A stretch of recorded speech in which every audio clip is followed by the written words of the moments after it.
The old men along County Road 14 had an unspoken agreement about the Morrow place.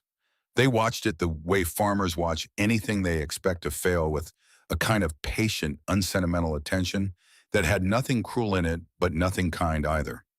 It was simply the habit of men who had spent their lives reading land and weather and other people's mistakes, and what they saw on the Morrow place in the third week of March troubled them in a way none of them could quite articulate. Hazel Morrow was 20 years old and driving her father's tractor like she had been doing it since she could reach the pedals, which was more or less true. She moved across the lower field with the practiced ease of someone who had worked that ground in every season, someone who knew where the soil went soft near the creek bend, and where the clay ran hard under the topsoil, and where the drainage tile had shifted 2 winters back and still hadn't been corrected. She knew this field the way you only know a place you have been responsible for, not just present in. What the men on the fence could not understand was what she was doing now. The John Deere turned at the western end of the field, came back east, and then without hesitation swung wide to miss a long rectangular strip of matted grass and sedge that ran along the creek side of the property. The strip was 60 feet wide and ran nearly the full length of the lower field. It was not rocky, it was not wet, it was not obstructed by anything visible from the road. It was simply there, thick with last year's dead cane and the dried stalks of native grasses, and Hazel was going around it. Warren Aldrich, who farmed the adjacent 200 acres to the north and had been watching the Morrow place with particular interest for the better part of 2 years, pulled his cap off his head and turned to Clyde Fenwick beside him. He didn't say anything for a moment. He just looked. Clyde was 63, had farmed the same ground his father had broken, and had what his wife called an opinion on everything. He had one now. "That strip runs right along Kettle Branch," he said. "Richest soil she's got on that side of the field. Her daddy had that turned every spring by April 1st without fail." He paused. Every spring. Warren Aldrich was 67, broad across the shoulders, with the kind of face that had stopped being expressive sometime in his 50s. He watched Hazel park the tractor near the equipment shed, climb down, and disappear inside without looking toward the road. "She doesn't know what she's sitting on," he said. "Or she knows and she doesn't care." He put his cap back on. Either way. Raymond Stills, the youngest of the three, at 58, leaned on the fence post and said nothing. He had his own problems this spring, but he watched the empty space where Hazel had been and felt the specific unease of watching someone make a choice you couldn't understand, a choice that might be stupidity or might be something else entirely, and not being able to tell which. They drove away in separate trucks and left the Morrow farm to itself. What none of them knew, and what Hazel had no particular reason to tell them, was that she had been planning that unplowed strip since January. She had not arrived at it carelessly. She had arrived at it the way she arrived at most things, slowly, methodically, through a process of reading and observation and careful thought that was as natural to her as breathing, and that she had learned mostly from a man she barely remembered. Her grandfather, Chester Morrow, had died when Hazel was 4. She had almost no direct memory of him. She knew him through her father's stories and through the farm itself, which Chester had built, from 40 acres of marginal lowland ground into something a family could actually live on, not comfortably, not without years of hard work and careful management, but genuinely. The farm was Chester's achievement, and it showed in the way the fields were laid out, in the placement of the drainage tile in the berm along the north edge that deflected runoff from the county road. Chester had thought about the land showed it. What Hazel had not known until December was that Chester had also written it all down. She had been clearing the equipment shed in late autumn, making space for the cultivator that needed to come in out of the weather, when she found the box on the shelf above the spare parts bins. It was a cardboard box, water-stained along the bottom, sealed with tape that had dried and cracked. Inside were 7 spiral-bound notebooks, each one labeled by year in her grandfather's careful block lettering. The earliest was from 1958. The most recent was dated 1971. Between those years, Chester Morrow had recorded everything. Not just yields, not just weather and planting dates and equipment failures, though all of that was there. He had recorded observations. He had sketched water patterns after significant rains, little diagrams with arrows showing where the runoff moved and where it pooled and where it cut. He had noted which sections of the farm stayed wet longest and which dried quickly, and why he thought that was. He had written about the creek about Kettle Branch and its behavior in flood years, about the way the water moved differently in dry years versus wet ones, about the effect of upstream land use on what came down to him. And in a notebook from the spring of 1963, Hazel had found the passage that had changed her winter. Her grandfather's handwriting was careful, and even the handwriting of a man who had probably learned penmanship at a school where it was taught as a real subject. She had read the passage standing in the cold shed, her breath making small clouds, and then she had read it again. The rough strips I keep along the branch Chester had written. The ones my father called waste ground because they never get plowed. I have been watching them for 5 springs now, and I believe they are the reason the lower field drains ahead of schedule after a flood year. The grass holds the bank, the roots hold the soil. When the water comes up, it meets the strip and loses speed, and it goes sideways into the strip rather than straight up into the field, and the mud it carries drops out there at the boundary rather than going all the way across my rows. The men down the road say I am wasting ground. I do not think I am wasting ground. I think I am protecting it. She had stood there for a long time. The shed smelled of oil and old metal and the particular cold smell of Iowa in December. She had looked at the passage again. She had looked at the diagrams her grandfather had drawn, the little arrows and circles that showed water moving through a landscape. And she had thought about the lower field, about the acres of it she had watched flood and drain and flood again over the years of her life. Could a man writing by lamplight in 1963 have been right about something the whole county was still getting wrong 60 years later? She had carried the notebooks inside and spent the rest of the winter finding out. The Granger County Extension office had a decent library, and the librarian in Millhaven, the small city 20 miles east, had been helpful about interlibrary loans. Hazel had spent cold January evenings reading about riparian buffers, vegetative filter strips, and the hydraulics of floodplain sheet flow. The language was technical and dry, but the core idea was simple, and it matched exactly what her grandfather had described. A plowed field is open. Water accelerates across tilled soil, picks up particles, and moves fast enough to overwhelm drainage systems and spread silt across planted rows. But a strip of dense, undisturbed native vegetation along a creek edge acts as a buffer. The roots bind the soil. The stems slow the water. The energy of the incoming flow dissipates across the width of the strip rather than translating directly into crop damage upstream. The sediment drops out. The water spreads thin and slow rather than charging hard and fast. Chester Morrow had not had access to the research. He had not used the technical language. He had simply watched his land for 5 springs and drawn his own conclusions, and his conclusions were correct.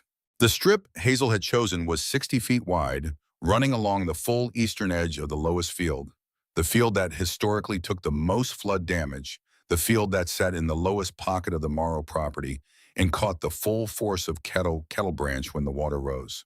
Native sedge and switchgrass had reestablished themselves along the creek edge in the years when the family hadn't had the equipment or the time to plow it back. The vegetation was exactly what the research described as ideal. She wasn't going to plant it.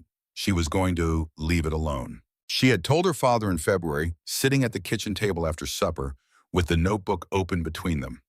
Gordon Morrow was 56 years old and had been managing a damaged heart since the winter before last, when the blockage had put him in the hospital in Millhaven for 2 weeks and changed everything about how he moved through his days. He was thinner than he had been and moved more carefully, but his eyes were the same as they had always been, steady and attentive, the eyes of a man who listened before he spoke. He had listened to Hazel explain the notebooks and the research and the specific mechanics of how a vegetative buffer strip worked. He had looked at Chester's diagrams. He had read the passage from 1963 twice. And then he had looked at Hazel for a moment the way he sometimes did, with the expression she thought of as him calibrating something, checking something against an internal measure she couldn't see. Your grandfather would not have put it in writing if he wasn't sure, Gordon said. He was not a man who put things in writing when he wasn't sure. That was all he said. It was enough. What Hazel had not shared with her father that evening, because she didn't want to add to what he was already carrying, was the visit she had received 2 weeks earlier from Douglas Hale.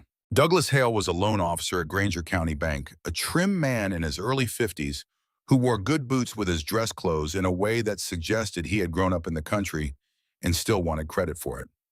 He had come on a Thursday afternoon in late January when the fields were still frozen solid and the sky was the specific gray of an Iowa winter that makes you feel like the color has been suspended until April.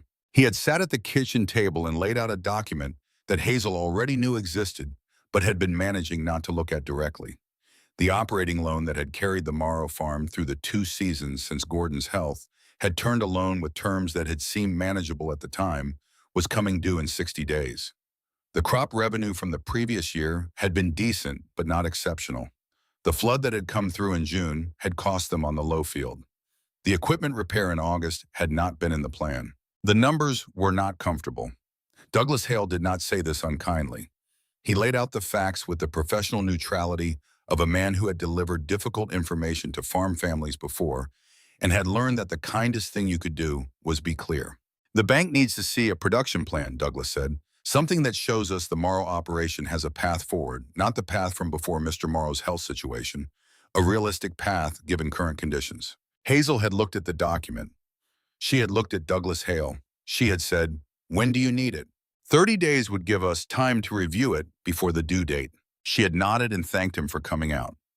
After his truck disappeared down the county road, she had sat at the table for a long time, looking at the fields through the kitchen window, and then she had gone back to Chester's notebooks. The production plan she submitted to Douglas Hale 2 weeks later included the vegetative buffer strip as a documented flood mitigation strategy. She had attached photocopies of 3 separate extension service bulletins and a summary of her grandfather's observations cross-referenced against them. She had included projected yield data for the lower field under 2 scenarios, one with the buffer in place and one without using the flood frequency data for Kettle Branch that the Army Corps of Engineers published and that she had found on a government website at the Millhaven Library. Douglas Hale had not called her back. She took that as a neutral sign and kept working. What she did not know was what Douglas Hale had done with the production plan after she submitted it. He had, as he told her much later, read the entire document twice on the evening he received it, including the extension service bulletins she had attached in the summary of Chester's observations. He had then driven out to the county road the following Saturday morning and looked at the Morrow lower field from the road for about 10 minutes, not getting out of his truck, just looking. He had driven away without stopping and had not contacted Hazel again for 6 weeks, which she had interpreted as neutrality, but which was in fact something closer to careful watching. Douglas Hale had been a loan officer at Granger County Bank for 19 years. He had seen a great many production plans submitted by farm operators facing difficult seasons. The overwhelming majority of those plans had one quality in common: they were optimistic in a way that tended toward fiction projections that assumed the best-case weather scenario and the best-case yield and the best-case commodity price and produced a number that made the math work without making the farm work. He had learned over 2 decades to read through those projections to the assumptions underneath them, and the assumptions were usually the problem. The Morrow plan was different. The projections were conservative. The yield numbers assumed a difficult season, not an average one. The flood mitigation strategy was not presented as a certain solution, but as a probable improvement over the historical baseline, supported by specific citations and a detailed explanation of the mechanism. The language throughout was precise and unsentimental and grounded in observable, verifiable data. He had not called Hazel back because he was watching the data she had described. He had driven out to the county road 6 more times between February and May, always on a Saturday morning, always in his own truck, and each time he had seen what the plan said he would see. The buffer strip unchanged, the field being managed carefully, the farm running on a lean but functional schedule. He told her all of this the Thursday after the flood, sitting in his truck in the Morrow Drive. For 20 minutes after their conversation was finished, looking at the lower field in the late afternoon light, and she understood from the telling that Douglas Hale had made up his mind about the Morrow loan long before the flood came, and the flood had simply confirmed what he had already concluded. What the production plan had shown him was not just a strategy. It had shown him a kind of thinking that he recognized from his years of working with farm families. Rare but real, the thinking of someone who understood that farming was not an exercise in optimism, but in careful management of uncertainty, who understood that the land was a system with its own logic, and that working with that logic rather than against it was the only reliable path to a sustainable operation. Chester had understood this in 1952 when he bought the farm. Hazel understood it now. The line between them was unbroken, and Douglas Hale, who had been watching farm families in Granger County for 19 years, recognized that kind of continuity when he saw it. It was in the first week of March, 3 weeks before the morning along County Road 14, that Hazel met Miles Dunbar. Miles was 22, and in his final year at Iowa State in Ames studying agricultural systems, and he had taken a part-time position doing soil sampling for a consulting firm that worked with farms in 3 counties. He had been hired to do a soil survey on the Henderson place 2 miles up the road and had stopped at the Morrow farm to ask whether he could access Kettle Branch from her property to complete a transect. He had a clipboard in the slightly too confident manner of a young man who had studied something he hadn't yet had enough time to understand practically. Hazel had said yes, he could access the creek. She had walked him to the back of the property herself, and while they were walking, she had mentioned almost as an aside what she was planning with the lower field. Miles had stopped walking. He had looked at her. "A riparian buffer strip," he said. "You're putting in a riparian buffer strip." "I'm keeping one," she said. "It's already there. I'm just not plowing it." He had looked at the strip and then at her, and then at the strip again with an expression she recognized as the look of someone who had read about something in a textbook and was now standing in front of a real example of it. He had about 100 questions. She answered the ones that were useful and let the others pass. He came back 3 more times in the next 2 weeks. He brought a data sheet the second time and a soil moisture probe the third, and on the fourth visit, he brought 2 copies of a research paper from the Journal of Soil and Water Conservation that he had printed at the university library and driven down specifically to give her. She already had one of the 2 studies he cited, the other she had not seen. "The data on sediment capture efficiency in the first 48 hours after peak flow," he said. "That's the number that matters. That's when most of the damage happens." She had read the paper that evening and added 3 figures from it to the notebook where she was keeping her own running analysis. Miles was earnest and sometimes got ahead of himself, but he understood the mechanics, and having someone who understood the mechanics to talk to was something she had not realized she was missing until she had it. The spring planting moved forward around the Morrow farm, the way it always did, with the compressed urgency of a season that had no patience for hesitation. Hazel put in corn on the upper fields first, then worked south toward the lower acreage, moving in the widening circles that the topography of the farm demanded. She was planting soybeans in the low field that year, a choice she had made deliberately. Soybeans were more resilient to brief flooding than corn, more capable of recovering from early season water stress without permanent yield loss. The swap had cost her an argument with herself across 3 winter evenings, running the numbers different ways, but she had landed on soybeans, and she held that choice. What she was not going to do was plant inside the strip.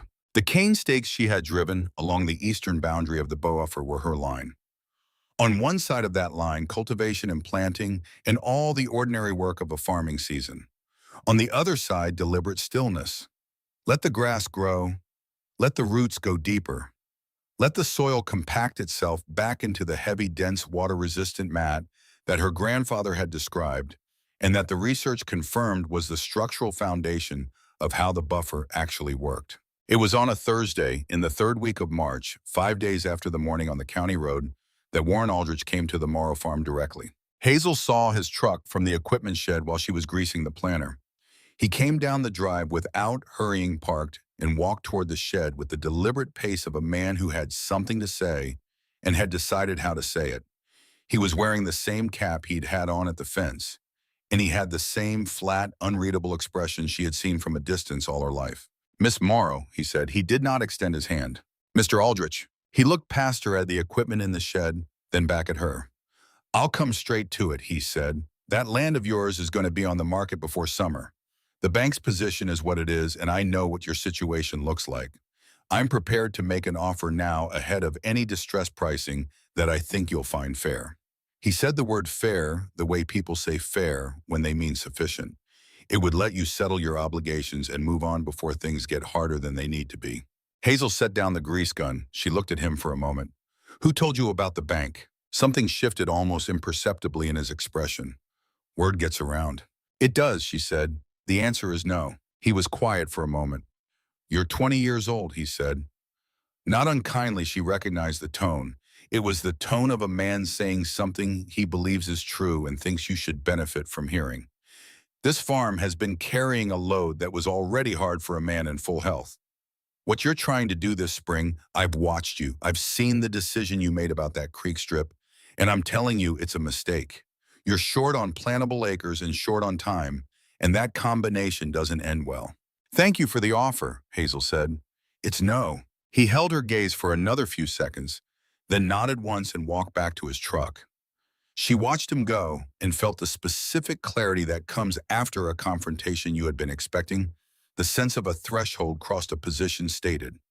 She had said no. She would keep saying it. What she could not afford to do was let the conversation shake anything she had already decided. She went back to greasing the planter. Her father was sitting in the kitchen when she came inside that evening, one of Chester's notebooks open in front of him on the table. He had been doing that more often lately, reading through them in the evenings, not with the analytical focus Hazel brought to them, but with the slower attention of someone looking for something they couldn't quite name. He looked up when she sat down. She told him about the visit from Warren Aldrich. He listened without interrupting. He came to your grandfather once, Gordon said when she finished. 1965 or thereabouts. Different man, same type. Wanted to buy the South 20. Chester had been through a hard winter, and the offer looked reasonable on paper. Gordon turned a page in the notebook without looking at what was on it. Chester said no. What happened? The man went away. Gordon paused. And then the spring came, and Chester's South 20 had the best stand of corn on that side of the county road. Because Chester had put in the work the winter before and didn't stop when someone told him the numbers didn't work. Hazel looked at the table, and Chester was right. Chester was right, Gordon said, and stubborn and right. She went upstairs that night and lay in the dark listening to the March wind move across the roof and thought about the equation she was holding. 60 acres of land and a bank loan and a neighbor who was patient and well-funded and waiting for her to fail. She ran through the scenarios with the same methodical attention she brought to everything. If the buffer worked and the season held and the soybeans came in, the numbers were manageable. If the buffer worked and the season was wet, the numbers were potentially better than manageable because the low field damage that had eaten into their revenue the year before would not happen again. If the buffer failed and the field flooded the way it had always flooded, she would be exactly where Warren Aldrich seemed to expect her to be. She had one piece of protection against that last scenario that she had not mentioned to anyone except her father and Miles Dunbar. She had been testing the soil moisture in the buffer strip every 3 days since the ground thawed, logging the numbers in the notebook she kept beside Chester's on the kitchen table. The root mass was denser than she had estimated. The native sedge along the creek edge was already showing new growth, green spikes pushing up through the dead thatch. The switchgrass crowns, which had looked almost dead in February, were expanding at their bases, sending lateral roots outward into the clay-heavy subsoil in exactly the pattern the research described as structurally significant. The strip was alive and getting more so. It was doing what it was supposed to do, and that was before a drop of floodwater had moved through it. Miles had come out twice in March, once on a weekend when he had driven down from Ames specifically to take another round of measurements. He was building a data set, something he had started describing to her as potentially useful for his thesis, though he was careful to frame it as his interest rather than her obligation. She didn't mind. His measurements were better than hers, more systematic, taken with the equipment she didn't have. She read everything he sent her and kept the numbers. It was on his second March visit that he had said something that stayed with her. They were standing at the northern end of the strip where the switchgrass was thickest, and he was running the soil moisture probe down through the thatch layer into the root zone. He pulled the probe up and looked at the reading and said almost absently, "You know what the hard thing about this is? It's that the benefit is invisible until it isn't." He looked at her. The whole season, nothing happens. The strip just sits there, and if everything goes right, nothing happens to the field either. And nobody can tell the difference between the field being fine because of the strip and the field being fine because the flooding wasn't that bad. Unless the flooding is bad, she said. Unless the flooding is bad, he agreed. Then you'll have a comparison. Then people will be able to see the line. She had thought about that. The line. The place where the damage stopped.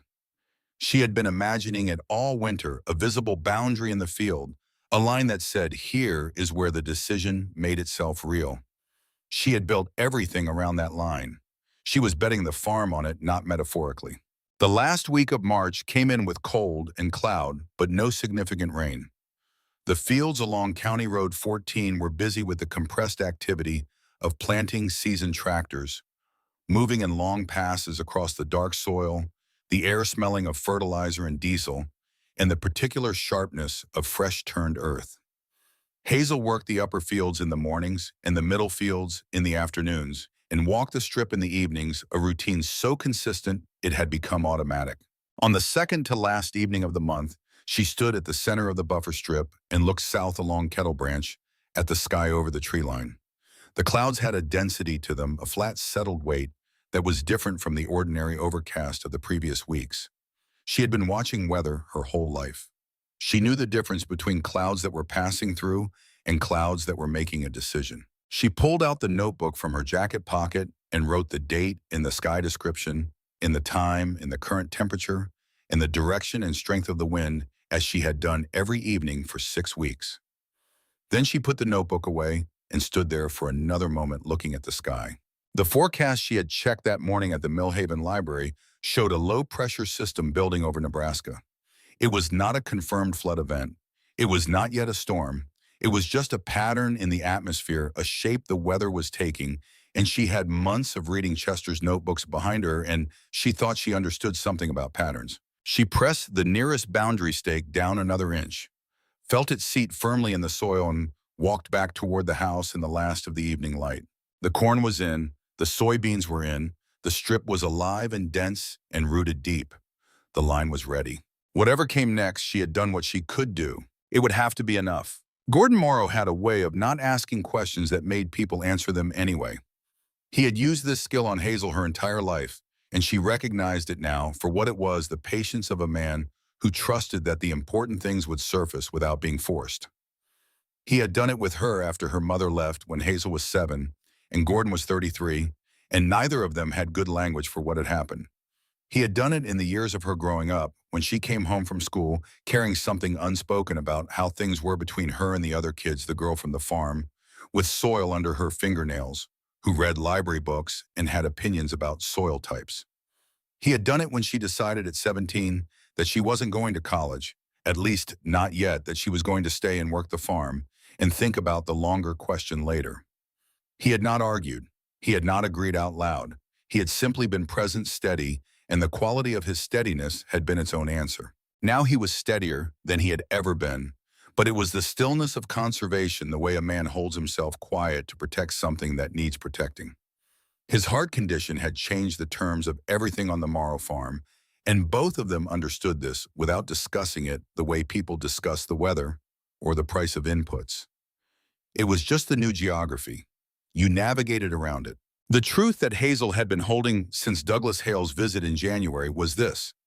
The Morrow farm was not in serious danger yet, but it was in the zone where serious danger became possible.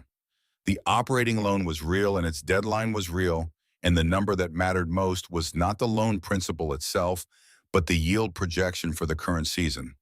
If the low field performed at the level it had managed before Gordon's health problems, the numbers worked. If the low field took another flood hit the way it had the previous June, they would be short. Not catastrophically short, not immediately catastrophic, but the kind of short that compounds, that becomes a pattern that ends eventually in a conversation with Douglas Hale that has no good options. The buffer strip was not Hazel's only plan. She had been working on the soil in the upper fields with a cover crop mix she had ordered in February, trying to improve the organic matter content in the sections that had been showing declining productivity for 3 consecutive seasons. She had changed her fertilizer application timing based on something she had read in a precision agriculture bulletin that recommended split applications in early season versus mid-season to reduce runoff losses. She had adjusted her seed selection on the corn acres to a variety with better standability in wet years. But the buffer strip was the central piece. It was the thing that either proved Chester's notebooks right or rendered them interesting but insufficient. Everything else she had done this spring was good practice. The buffer strip was the bet. She understood why her neighbors couldn't see it. To stand on County Road 14 and look at the Morrow Lowfield and see Hazel not plowing 60 feet of it, you would need to already know what she knew. You would need to have read what she had read, and you would need to have made a specific kind of decision about how seriously to take a dead man's handwritten observations from 60 years ago. Most people were not going to clear those bars. Most people were going to see a 20-year-old girl leaving good bottomland ground untouched at the start of spring when her family was already carrying debt, and they were going to draw the obvious conclusion. She had made her peace with the obvious conclusion. What she had not quite made her peace with was Warren Aldrich. The week after his visit to the farm, she had heard from Miles that there was talk at the Millhaven Farm Bureau meeting about the Morrow place. Not hostile talk, not organized talk, just the ambient conversation of people in a small agricultural community who share information and speculation the way they share equipment and labor. What she had been told secondhand was that Warren Aldrich had mentioned at the meeting that the Morrow operation was, quote, having trouble finding its footing since Gordon's health situation. This was accurate enough as a factual statement that it couldn't be called a lie. It was the kind of truth that works like a slow leak, not immediately damaging, but persistently deflating. She had thought about going to the meeting herself. She had thought about it for an evening and then decided against it. You didn't answer that kind of talk by showing up and explaining yourself. You answered it by doing the work correctly and letting the results speak. Chester hadn't argued with the men who said he was wasting ground. He had kept the strips. What she had done instead was call Douglas Hale. She had called him on a Monday morning in the last week of March from the kitchen phone, standing at the window looking at the fields. She had been direct. She had asked whether the production plan she had submitted met the bank's requirements for a preliminary review. Douglas Hale had said carefully that the plan was under consideration and that he would be in touch before the 30-day review deadline. He had said he appreciated her proactiveness, which was the kind of thing people said when they wanted to sound encouraging without committing to anything. She had thanked him and hung up and gone back out to check the progress on the North Cornfield. She had not told her father about the phone call. There was no useful information to pass on yet, and Gordon was careful with his energy, spending it where it needed to go, and not in worry that couldn't change anything. What she had told her father was the story Miles had relayed about the Farm Bureau meeting. Gordon had listened without visible reaction and then said, "Warren Aldrich has been trying to own the land on the south side of his operation since before your grandfather died. Chester wouldn't sell then either." This surprised her. Chester knew him. Warren's father knew Chester. Same argument, different generation. Gordon looked at the fields through the window. The Aldriches buy when people are desperate. They have good timing for it because they watch carefully and they are patient. They waited out 2 families before us on that stretch of the county road. He paused.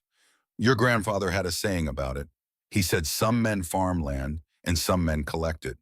The ones who collect it are not farmers. They are just landowners who happen to have crops. She had written that down in her notebook that evening, not because she expected to use it, but because it was the kind of thing Chester would have written down, and she was trying in some way she couldn't fully articulate to be worthy of the notebook she had inherited.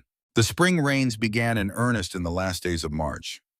Nothing alarming, just the steady trickle of early April moisture that the county needed, and the crops would absorb with the indifferent efficiency of germinating seed. Hazel walked the buffer strip every day after the first significant rain, taking her notes, photographing the waterline with the disposable camera she had bought specifically for this purpose, keeping the record that Miles had told her was important to maintain for a complete data set. After the first rain, she had seen something that made her stand very still in the cold mud for a full minute before she wrote it down. The water that had come down from the upper watershed and overtopped Kettle Branch in the low section behind the buffer had pushed up against the edge of the vegetation and done exactly what Chester's diagram showed and what the research predicted. The energy had dissipated. The silt that the water was carrying, a pale clay-heavy load from the fields upstream, had dropped out along the outer margin of the grass, rather than moving through it and across the soybean rows above. She walked the length of the strip and then walked it again. The line was there, not the dramatic line she had been imagining all winter, just a thin, pale deposit along the outermost edge of the cane, barely visible in the gray morning light. But it was there, and it was exactly where the physics said it should be, and her grandfather's 1963 notebook was in her jacket pocket, and she could feel its weight against her ribs while she stood and looked at the evidence he had predicted. She did not cry. She was not the kind of person who cried about things she had worked hard to achieve. But she stood there in the March cold for a long time and felt something that she thought was the feeling of a thing proved not proved to anyone else, yet just proved to herself, which was where all proof had to start. She photographed the deposit. She measured its width. She noted the condition of the vegetation above it, which was healthy and uncompressed despite the water that had moved through the outer edge of the strip.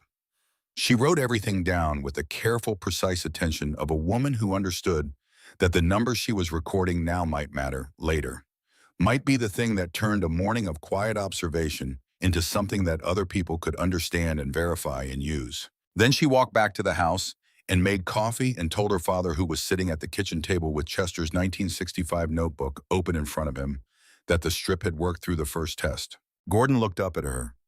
He did not say anything for a moment. He looked at her the way he had looked at her all her life when something important was happening, and he was taking it in. "One test," he said. "One test," she agreed. "The real one is still coming." He nodded slowly. "Your grandfather wrote in here," he said, touching the open page, "that he was never sure until the big water came.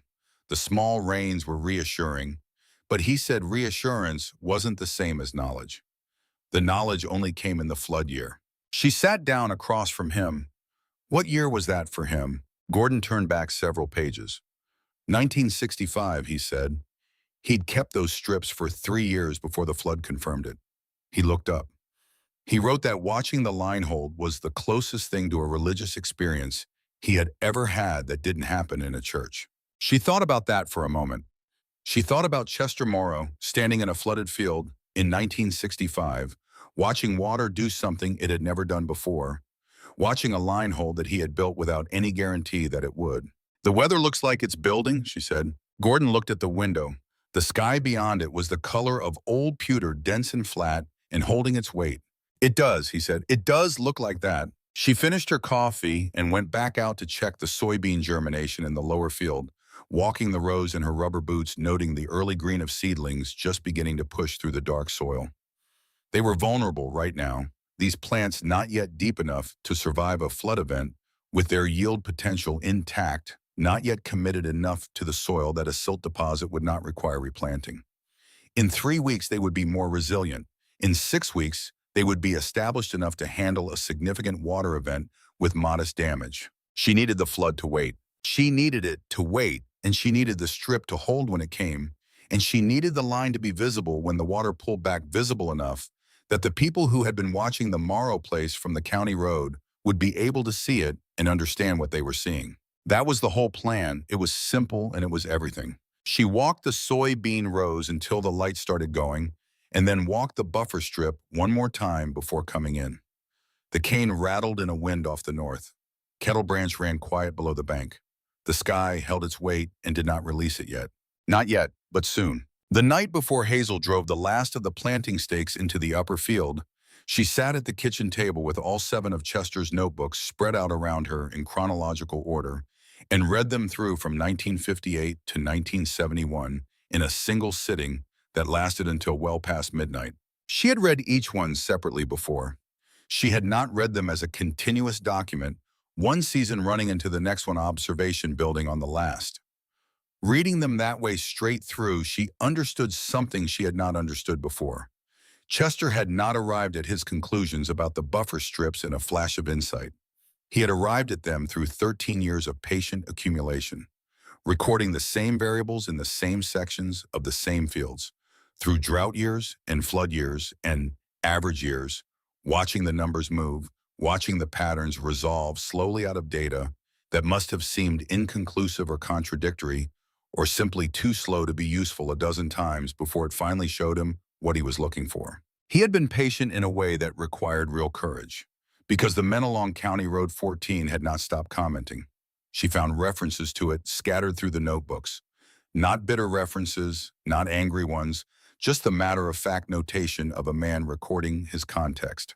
In the 1960 notebook, Fenwick stopped at the fence this morning and made remarks about the East Strip again. Let him. In the 1962 notebook, the flood year lost the lower corn. Men down the road lost theirs too. The strips held the bank on the east side. Nobody mentioned it. In the 1964 notebook, a single line at the end of May, Pruitt's boy asked me why I don't plow the creek edge.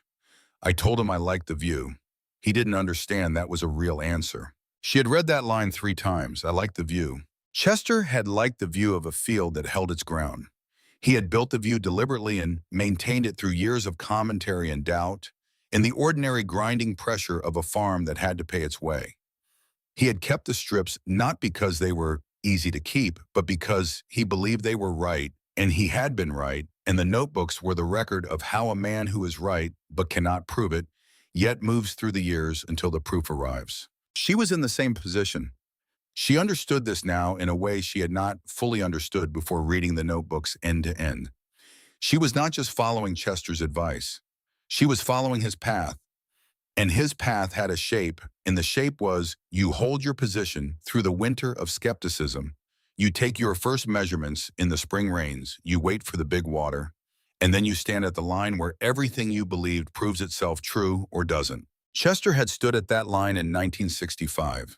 She would stand at it in whatever month this season's flood arrived. She put the notebooks away carefully, returning them to the box in the order she had found them, and went to bed with the particular lightness of having understood something, fully a lightness that had nothing to do with comfort and everything to do with clarity. The next morning, she drove the last of the planting stakes into the upper cornfield and turned her full attention to the weather. The first serious rain of April came in sideways off the Missouri River corridor on a Tuesday night, not a gentle soaking, but a hard-driving line of storms that had been building over the Dakotas for 3 days before it pushed southeast into Iowa.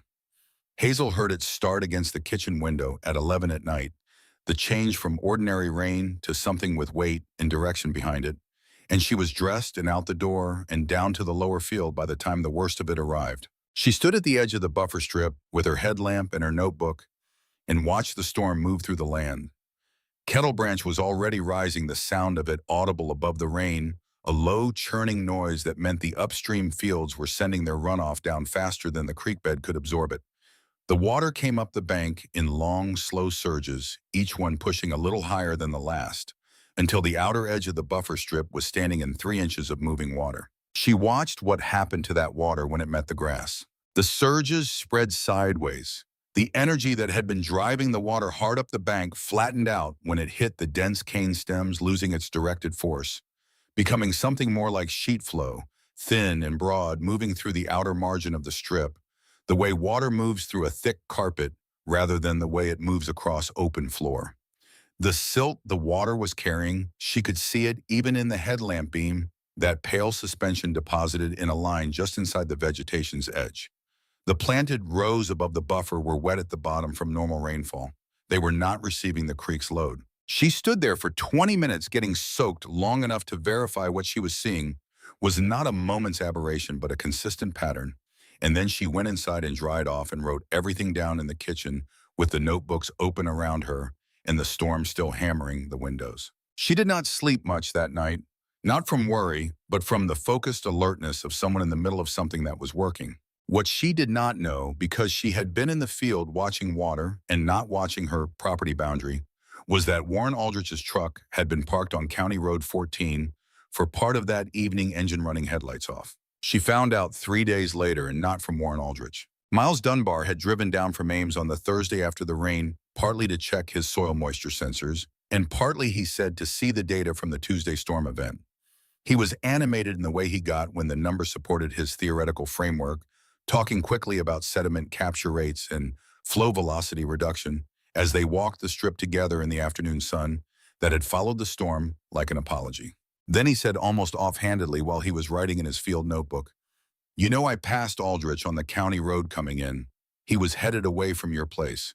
Seemed early for him to be out this direction." Hazel stopped walking. "What time?" 7:30 in the morning. Miles looked up. "Something wrong?" She walked to the northern boundary stake. It was still where she had set it, the orange survey tape still tied to the top. She walked to the next one, also in place.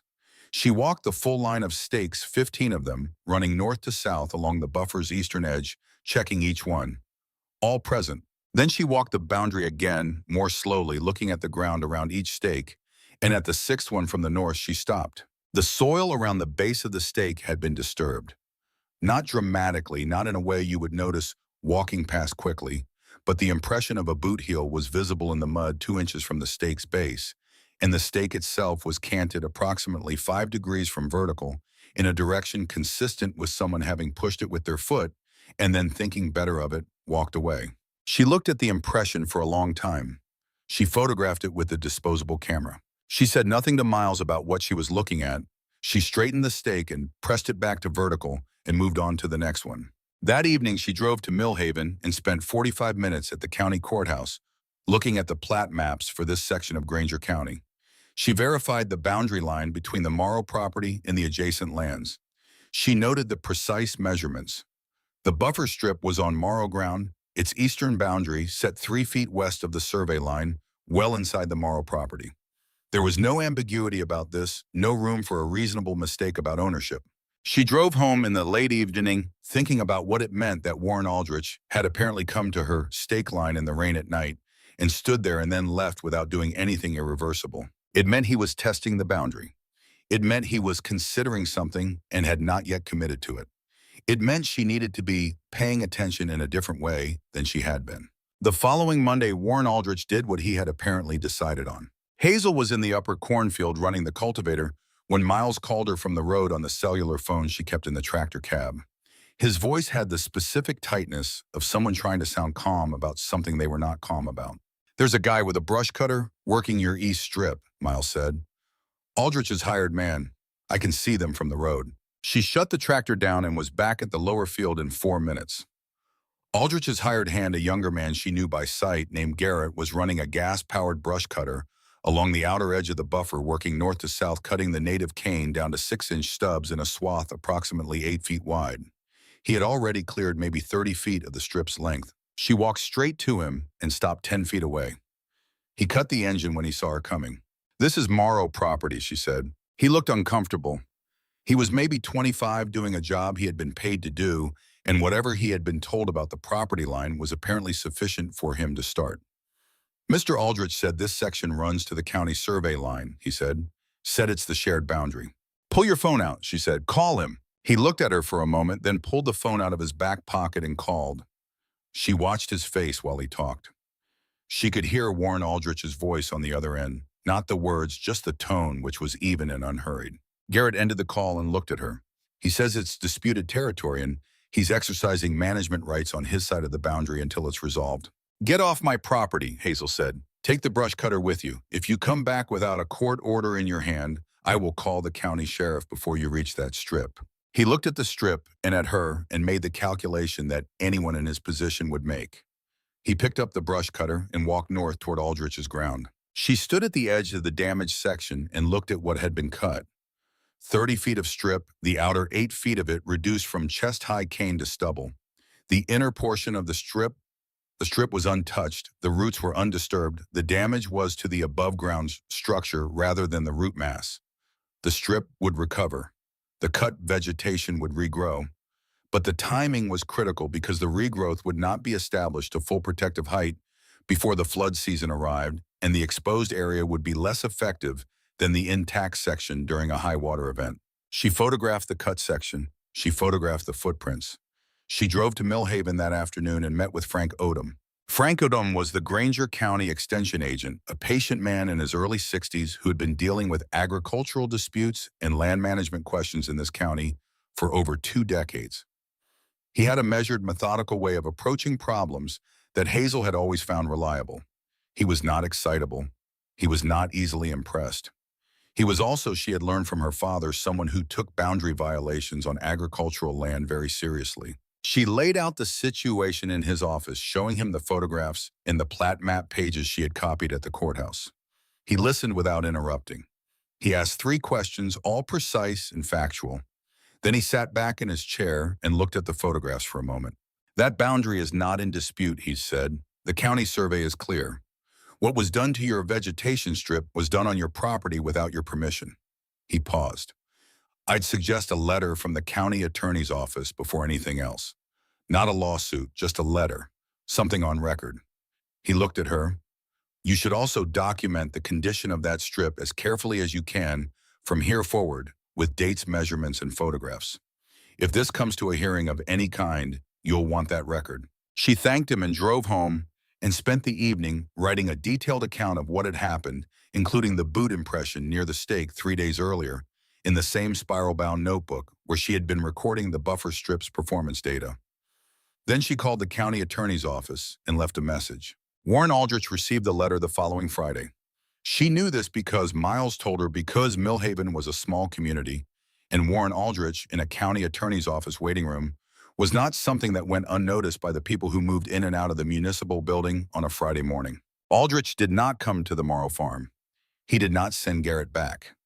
What he did do, which she found out a week later through Frank Odom, was call Douglas Hale at Granger County Bank and ask whether the Morrow loan situation had changed in any way.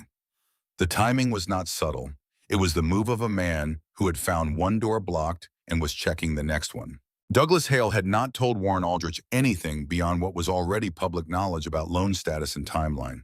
But he had called Hazel the following day, which surprised her, and he had said that there were parties expressing interest in the Morrow property in the event of any change in circumstances, and that she should be aware of that context when making decisions about the season. She thanked him. She hung up.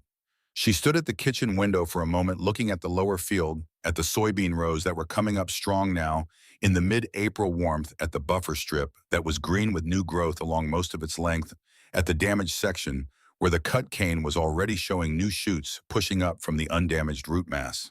Then she went outside and got back to work. What nobody watching from County Road 14 could have known was the specific pressure of what Hazel was managing in those April weeks. The bank loan with its deadline, the boundary dispute with Warren Aldrich, her father's health, which had been stable through the winter, but which required monitoring and medication management that fell entirely on her.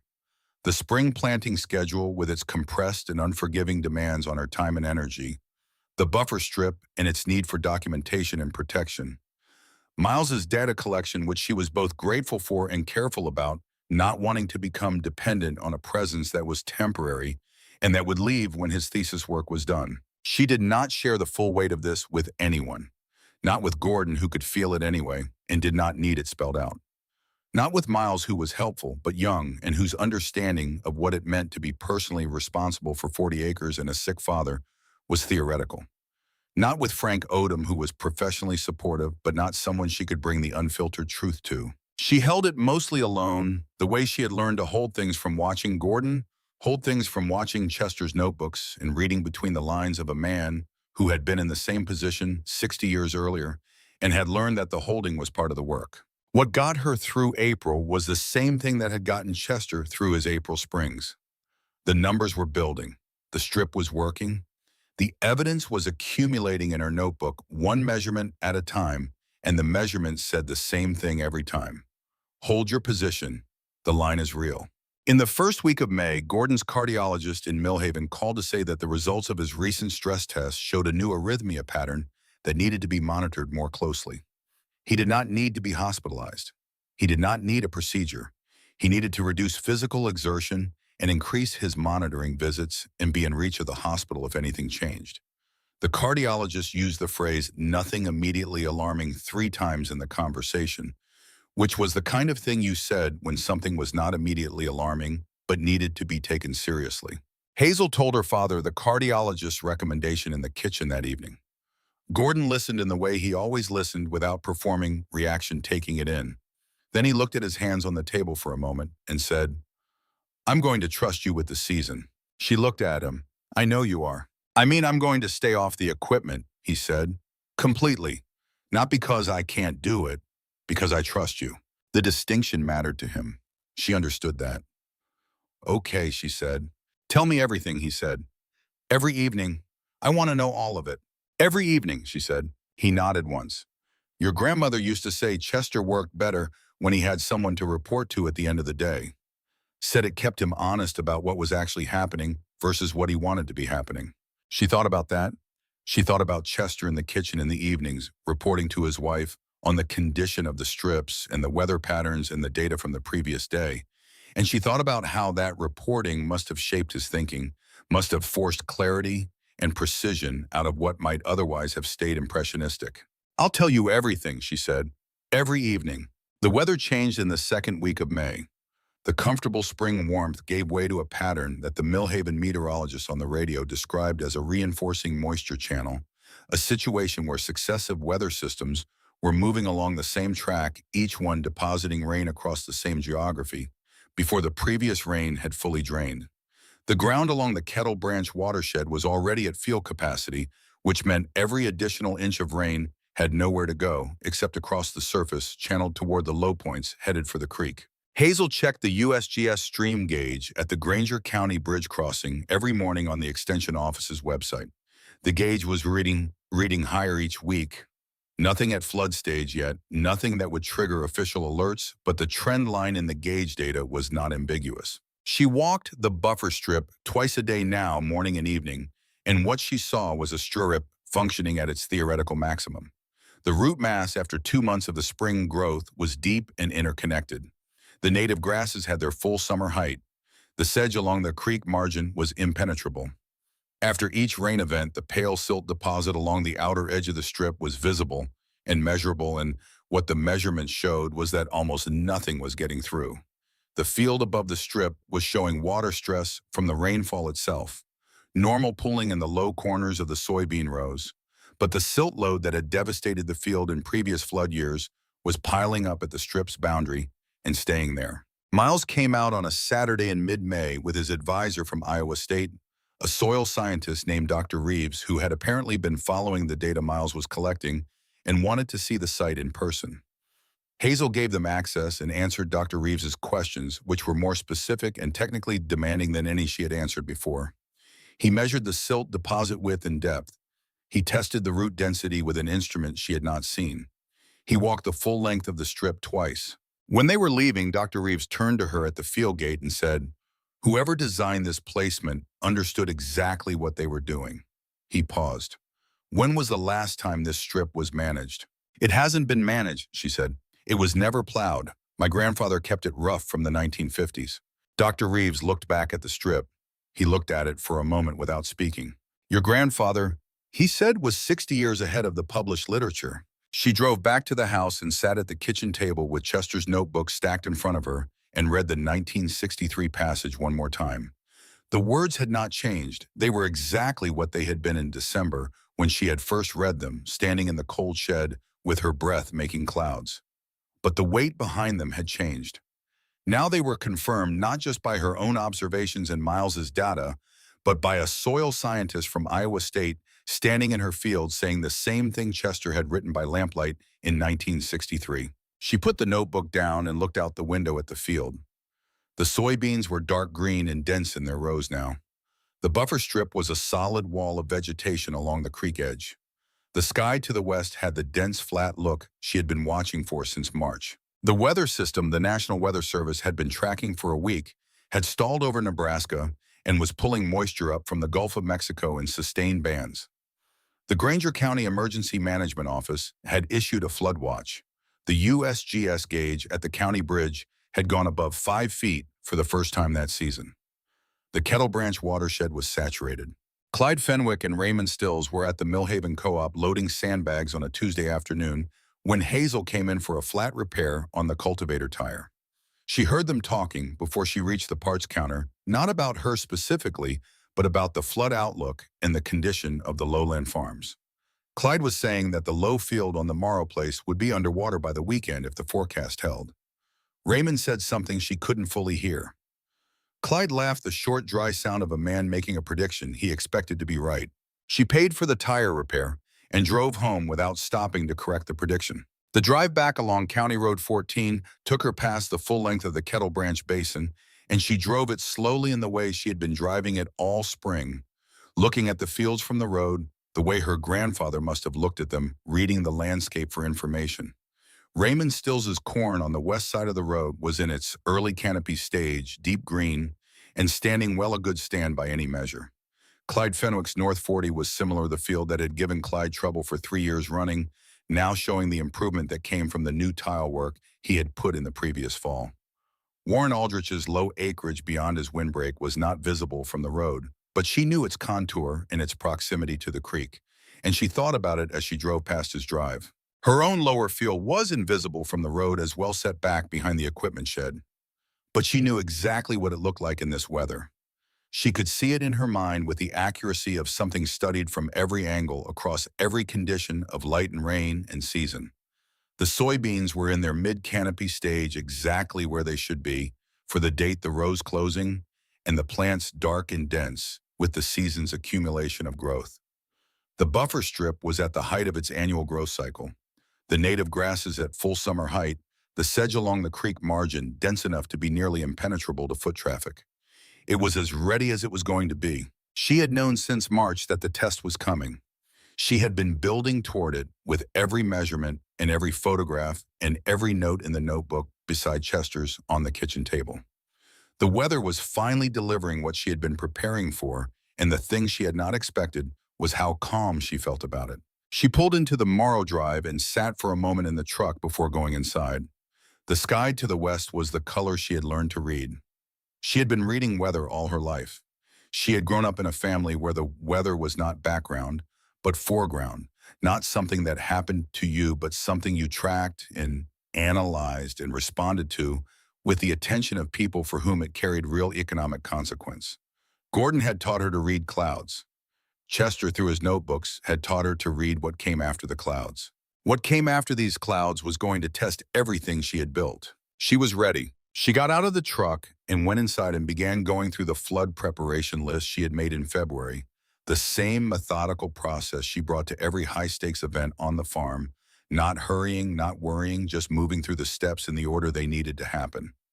Equipment to high ground, seeds stored in the loft. The irrigation pump moved above potential flood level. The boundary stakes on the buffer strip checked one final time.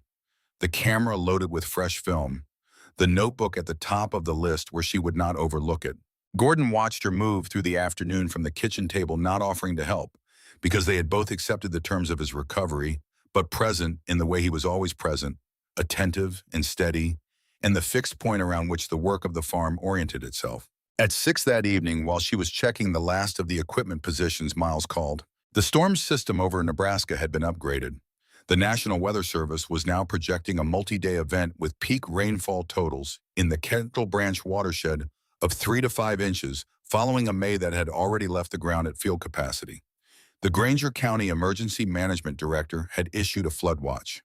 Miles's soil moisture sensors in the buffer strip were showing the root zone at its maximum water holding capacity, which was exactly what you wanted going into an event of this scale.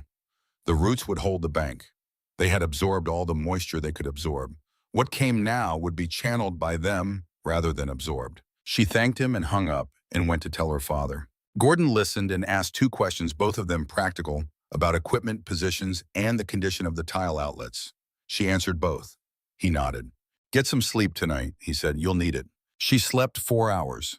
She was at the field by 5 the next morning, in the first gray light of a sky that had gone entirely the color and texture of wet concrete, and she stood at the field gate and listened to the rain and looked at Kettle Branch and waited for what was coming. There was a version of this situation in which she walked over to Clyde and Raymond and explained what she had spent 6 months building and why it was going to change what they were expecting to see at the Morrow place when the water came. She had thought about that version. She had rejected it because Chester hadn't done it, and Chester had been right not to. You did not win the argument by arguing. You won it by being right when the water came. The water was coming. That evening, she called Gordon into the living room after supper and spread the weather maps and the gauge data on the coffee table and told him everything she knew about the incoming system. He listened with his hands folded in his lap, and when she finished, he was quiet for a moment. "How ready is the strip?" he asked. "As ready as it's going to be," she said. "I can't make it more ready. It's done." He nodded. "Then you've done what you can do. You can do." "I have," she said. He picked up Chester's 1965 notebook from the side table, the one he had been reading that week. He opened it to a page near the end and read a line she had not noticed before, a line near the bottom of a page that described the week before the flood of 1965. He read it aloud. "The creek is ready to move. I am ready to see what I have built." She sat with that for a moment. "We'll see," she said. The rain began on Wednesday. By Thursday, it had not stopped. By Friday morning, the Kettle Branch gauge was at 7 feet and rising, and the Emergency Management Office had issued a flood warning for low-lying agricultural areas in Granger County. The radio was running updates on the hour. The county road had a truck parked at the Kettle Branch crossing, monitoring the waterline. Hazel had not slept more than 4 hours in 2 days. She was running on coffee and the specific clarity of a person who has prepared for something for a long time and is now in it. On Friday evening, the creek came out of its banks. It came the way Kettle Branch always came out of its banks in a serious flood year, not as a sudden wall of water, but as a slow, deliberate expansion. The creek finding the low margins of its channel and overtopping them without drama, the water spreading outward across the low ground in sheets that moved with the patient certainty of something that had been this way before and knew the territory. The sound of it was not violent. It was a low, constant hiss and gurgle, the sound of an enormous volume of water moving through wet grass, finding its level settling into the land it was claiming. Hazel was at the lower field boundary when it came over. She was wearing waders now, knee-high rubber over her jeans, and she had her headlamp and her notebook in the disposable camera, and she watched the first sheet of water push through the outer cane of the buffer strip and spread across the strip's width in exactly the pattern she had watched in the smaller rain events of April and May, but larger now, covering the full outer margin of the strip in moving water that carried the pale suspension of upstream silt. She did not move for a long time. She stood in the dark at the inner edge of the strip and watched the water do what the water did when it met a wall. It hadn't expected. The velocity dropped. She could see it in the way the water moved, the difference between the channel flow in the creek 10 feet away, which was fast and purposeful, and the sheet flow through the outer strip, which was slow and spreading and losing its energy with every foot of vegetation it pushed through. The silt load was dropping out of suspension in real time, the pale particles settling into the grass stems and the leaf litter, and the root mass building the deposit she had been watching grow at a smaller scale all spring. But now it was building fast, an inch of pale, heavy silt along the outer third of the strip in the first 2 hours of the flood event. The soybeans directly above the strip were in water. They were in water from the rainfall itself, the accumulated inches of the previous 72 hours pooling in the low corners of the field, in the way it always pooled in a heavy rain year. But they were not in silt-loaded creek water. They were not receiving the load that would dry to concrete across their roots and require emergency remediation before replanting was even possible. The field was wet. It was not buried. She photographed everything she could photograph in the dark with the headlamp. She recorded measurements. She looked north toward Warren Aldrich's low field, where the Kettle Branch flood was moving through without the benefit of a buffer strip, and she could see in the dark the difference between what the creek was doing to his ground and what it was not doing to hers. His field was receiving the load. She could hear the silt-laden water moving across his row crop ground in a continuous flat rush, the sound of damage being done. She stayed at the field until midnight. Then she went inside, took off the waders, and sat down with her father. Gordon was awake in the living room. He had not been able to sleep with the rain, and he had been sitting in the chair by the window with Chester's notebooks beside him and the radio on low. He looked at her when she came in. She said, "The line is holding." He closed his eyes for a moment. When he opened them, they were the same steady brown they had always been. "Tell me," he said. She told him everything she had seen, all of it, with the precision she had promised him. He listened without interrupting. When she finished, he sat quietly for a moment and then said, "Go to sleep. You'll need to be back down there at first light." She went upstairs. She lay down. She did not expect to sleep, and then she did deeply and without dreams, the way you sleep when you have been carrying something very heavy for a long time and have finally set it down. The rain did not stop Thursday night or Friday.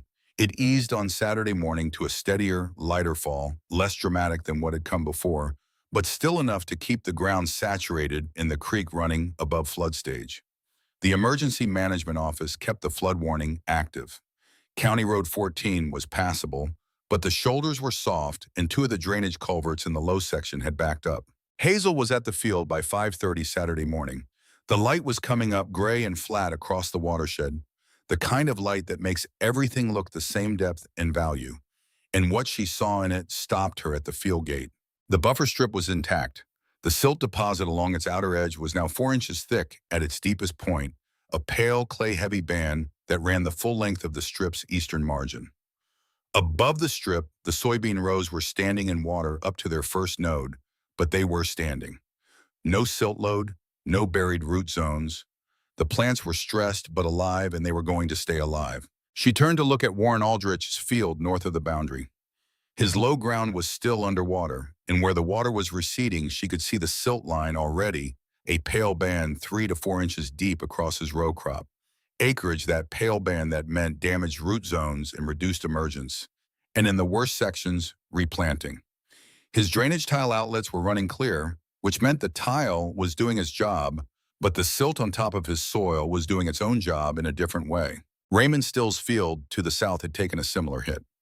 She could see the water line in his soybeans from where she stood, and she could see the pale crust of deposited silt in the low quarter of his field that was already beginning to show the characteristic surface cracking that meant it was drying hard and would require serious mechanical remediation before it would plant again. The Morrow Low field had a 2-inch high water mark on the cane stems of the inner buffer strip. The soybeans were wet. They were not destroyed. The comparison was visible from where she was standing without moving her feet. She photographed everything. She measured the silt deposit in the strip at 5 points along its length, recording the depth and width at each location. She measured the high water line on the cane stems. She walked the soybean rows and looked at every plant she could see and noted their condition. She did all of this methodically and precisely the way Chester would have done it, the way a person does it when they understand that what they are recording is not just for themselves. When she came inside at 9 o'clock, Gordon was already in the kitchen. He had made coffee. He looked at her face when she came through the door, and he knew before she said anything. "Tell me," he said. "The line held," she said. "You can see it from the field gate. Their ground has 4 inches of silt across the low quarter. Our soybeans have water stress. That's it." Gordon set down his coffee cup. He looked at the table for a moment. Then he looked at her. "Your grandfather would have liked you," he said. "He would have liked you very much." It was not a complicated thing to say, but it landed in her chest the way right things do, solid and permanent, the kind of thing you carry forward. The rain stopped completely on Saturday afternoon. The sky cleared from the west in the late afternoon, a clean edge moving east, and by evening the sun was low and amber over the flooded fields. And the whole flooded landscape had the specific terrible beauty of aftermath golden light on water that was too high and in the wrong places and would take a week to fully recede. Miles called at 7 that evening. He had driven down from Ames that afternoon, not waiting for a weekend, because the data from the flood event was the centerpiece of everything he had been building for 6 months. "I need to be there tomorrow," he said, with Dr. Reeves. "He wants to see the post-event silt distribution." "Come when you can," she said. "Hazel," he said. There was a pause.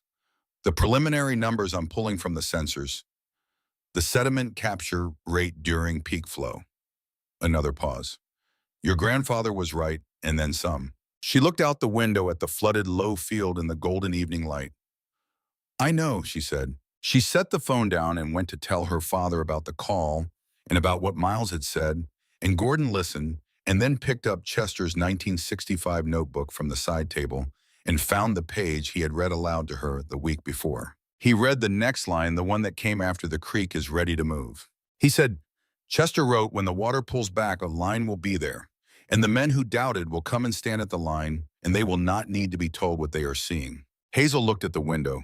The water was still high. The line was there. The men who had doubted would come. She was ready for them. Sunday came clear and cold after the rain, the kind of morning that follows a serious weather event in Iowa with an almost aggressive normality, blue sky and drying wind, and the particular smell of flooded ground beginning to release its water back to the air.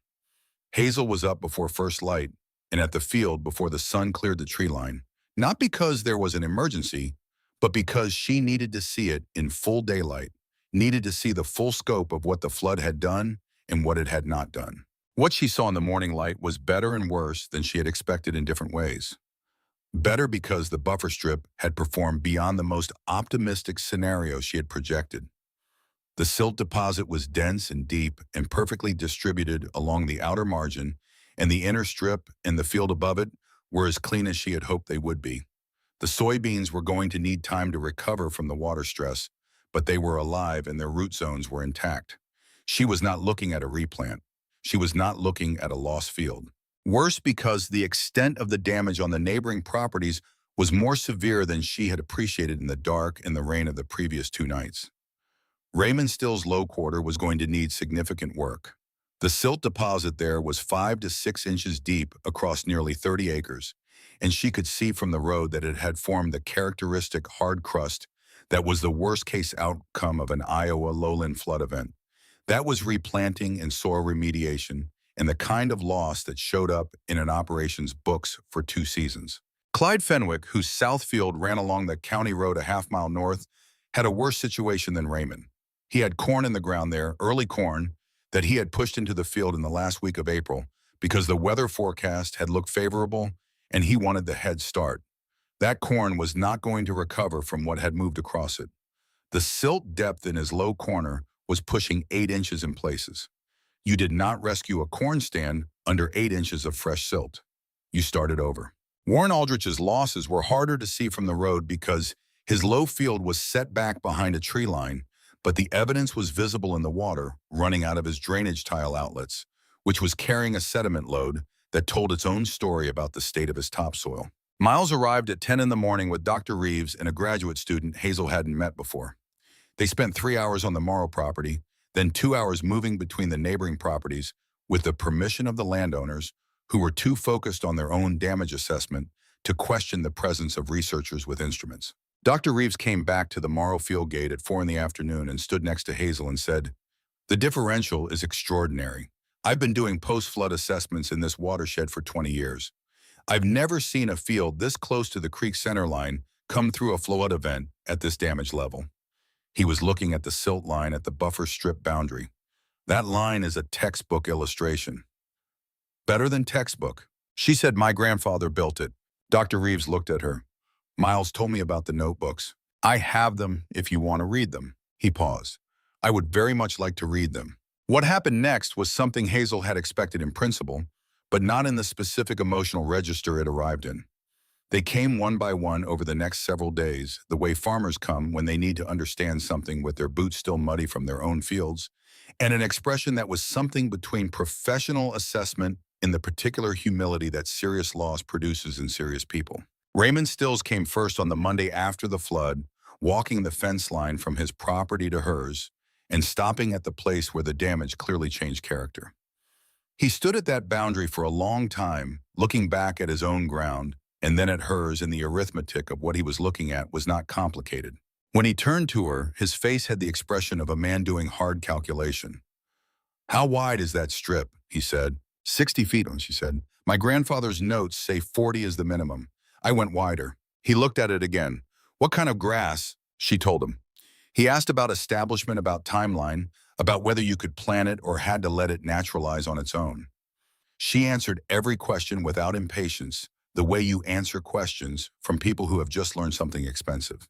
Clyde Fenwick came the following day and said less, but stood longer, and what he said when he finally turned away from the strip was, "I lost 40 acres of corn in there." He was not addressing her. He was saying it to himself or to no one the way you say a number when you are trying to make it real. Then he looked at her. "I have some creek frontage on my North 40. Different character than this, but the principle might be the same." She told him what she knew about adapting the principle to different site conditions. He listened with the focused attention of a man converting information directly into decisions. Warren Aldrich did not come that week. She had not expected him to. What she had not expected was the phone call from Douglas Hale on the Thursday after the flood. Douglas Hale called at 8 in the morning before his bank opened, which told her something about how he had prioritized the call. His voice had a different quality than it had in January, less the professional neutrality of a loan officer managing a risk, and more the straightforward directness of someone who had information they needed to convey without delay. "I've seen Frank Odom's preliminary damage assessment," Douglas said, "and I've been out to look at the county road section myself." A pause. The Morrow place held differently than anything else in that basin. "It did," she said. "I'd like to come out," he said, "not about the loan specifically, about the situation generally. I think we have something to talk about." She said he was welcome to come. He arrived that afternoon with Frank Odom, which surprised her, and the two men walked the buffer strip with her in the way that people walk something when they are trying to understand it rather than just look at it. Frank Odom had his measuring tape. Douglas Hale had a notepad and was writing things down. At the end of the walk, standing at the field gate in the afternoon sun, Douglas Hale put his notepad in his jacket pocket and said, "The bank is going to extend the operating loan. Full term restructured. I want you to know that before you hear anything else from any other direction." She looked at him. "Any other direction?" He met her eyes. "Warren Aldrich called me again this week." He paused. "I told him the Morrow operations credit situation had improved significantly in light of current conditions." She said, "Thank you." Don't thank me, Douglas said. Your grandfather designed the thing that saved your field. You built it. I'm just reading the evidence. Frank Odom, standing to her left, looked at the buffer strip one more time and said, I'd like you to come to the county extension board meeting next month. I think there are things they need to hear. She looked at the strip. The silt deposit along its outer edge glowed pale in the afternoon light. The soybeans above it were standing in their rows green and present, wet but alive. I'll be there, she said.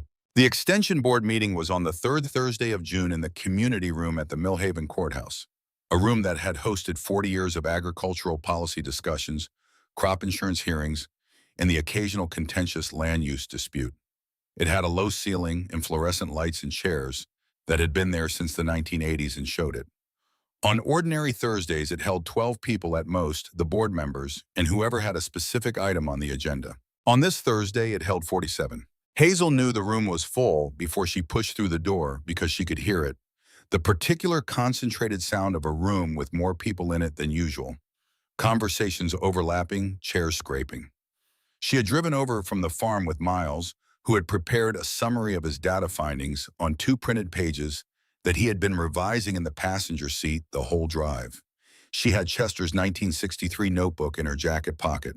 Frank Odom was at the front of the room organizing his materials at the speaker's table, and he caught her eye when she came in and nodded. She found 2 chairs along the side wall and sat down. She recognized most of the faces. Farmers from the Kettle Branch watershed, some from neighboring watersheds to the east and west. The county commissioner for agricultural land management, a woman named Harriet Boland, who had been in that role for 12 years and whose ability to sit through a 3-hour meeting without losing her focus was legendary in a county where 3-hour meetings were not unusual. 2 men she did not recognize who were sitting with the Iowa State contingent colleagues of Dr. Reeves, who she assumed had driven down from Ames. She did not see Warren Aldrich. Raymond Stills was there in the second row. Clyde Fenwick was beside him. She met their eyes briefly as she sat down. Neither of them was hostile. Both of them had the slightly diminished, attentive expression of men who had recently been educated by events. Frank Odom called the meeting to order at 7 o'clock and spent 15 minutes presenting the county's flood damage assessment, which covered 11 properties and approximately 400 acres of cropland in the Kettle Branch Basin. The aggregate economic impact calculated at current commodity prices was presented on a single page. It was the kind of number that made a room quiet. Then he introduced Hazel. She walked to the front of the room carrying Chester's notebook and Miles's 2 printed pages and nothing else. She had thought about whether to use notes and had decided against it. She knew what she needed to say. She had known it since December. She started with Chester. She told them about the cardboard box in the equipment shed and the 7 notebooks in the passage from 1963. She read the passage aloud slowly in the full silence of a room full of farmers who were in the mood to listen. She explained what Chester had observed over 13 years of watching his land and recording what he saw. Then she told them what she had done with that information. The research she had found, the extension bulletins, the academic papers, the flood frequency data from the Army Corps of Engineers, the decision to leave the strip unplowed, the measurements she had taken through the spring, the data Miles had collected with his instruments, the visit from Dr. Reeves, the flood event and what happened during it and what the post-event measurements showed. She did not editorialize. She did not tell them they had been wrong to doubt her. She had not been invited to this room to prosecute anyone. She had been invited to explain something, and she explained it with the same methodical clarity she had been applying to it since January. When she finished, she opened Chester's notebook to the 1963 passage and placed it face up on the table in front of her. My grandfather figured this out 60 years ago, she said. He wrote it down so it wouldn't be lost. I found it last December. She paused. He didn't have a degree in soil science. He didn't have access to the published research. He had 40 acres of ground he was responsible for and 13 years of paying attention to it. The room was quiet for a moment after she stopped speaking. Then Harriet Boland said, Ms. Morrow, what would it take to establish similar buffer strips on the other properties in the basin that have creek frontage? The next 40 minutes were practical. Clyde Fenwick asked about the grass species. Raymond Stills asked about the minimum effective width given the creek width in his section of Kettle Branch. One of the Iowa State researchers, a man who introduced himself as a watershed hydrologist, asked about the soil type differential between the Morrow property and the adjacent parcels and whether it affected establishment. Miles answered that question with his field data and did it well. Frank Odom took notes throughout. Harriet Boland asked 3 more questions, all of them specific and forward-looking, the questions of a person who was already converting the information into policy. At the end of the meeting, as people were standing and putting their chairs back against the walls, Raymond Stills walked over to Hazel. He had his cap in his hands, turning it slowly the way older farmers do when they are about to say something they have thought about. "I've been on that stretch of creek for 32 years, he said. "Never occurred to me to think about it the way you laid it out tonight." He paused. "My grandfather is buried on that farm. Maybe he knew something too, and I just didn't look for it." She said, "Check the old storage areas, anywhere papers might have been kept from a long time back." He nodded. He put his cap back on. "I'll do that," he said. Miles drove her home through the June night with the windows down and the smell of wet soil coming in off the fields. He was talking about the data and what the next steps were for his thesis and whether Dr. Reeves might want to include the Kettle Branch site in a broader watershed study. She listened and answered where it was appropriate and felt the specific quality of quiet that comes when something you have been working toward for a long time has moved into its next phase. She was not finished. She understood that. The extension meeting was not the end. It was the first public acknowledgement of something that had been true for months, the moment when the private proof became shared knowledge. But the work of the farm continued and would continue, and the things that needed to be done in the morning would need to be done in the morning, regardless of what had happened in a meeting room in Millhaven on a Thursday night. Gordon was awake when she got home, sitting in the living room with the reading lamp on Chester's 1965 notebook open in his lap. He looked up when she came in. She told him about the meeting. She told him about Harriet Boland's questions and Raymond Stills and the Iowa State researchers and what Frank Odom had said he was going to do with the data. She told him about reading Chester's passage aloud to a room full of 47 people. Gordon listened without moving. When she finished, he sat quietly for a moment the way he always did, taking it in. "Frank Odom called this afternoon while you were driving over," Gordon said, "before the meeting." She looked at him. "He called here?" "He did." Gordon set the notebook down carefully. "He wanted to tell me about the meeting attendance. Said he'd had calls from farmers he hadn't heard from in years asking if they could come." Gordon paused. "He said something I want to tell you." She waited. "He said that in 20 years of extension work in this county, he had never seen a 20-year-old farmer come in with a documented case that was both historically grounded and scientifically supported. He said in his experience that combination almost never happens. People have one or the other." Gordon looked at her steadily. "He said your grandfather left you both, the history and the science." She sat down across from him. The reading lamp made the room golden and warm.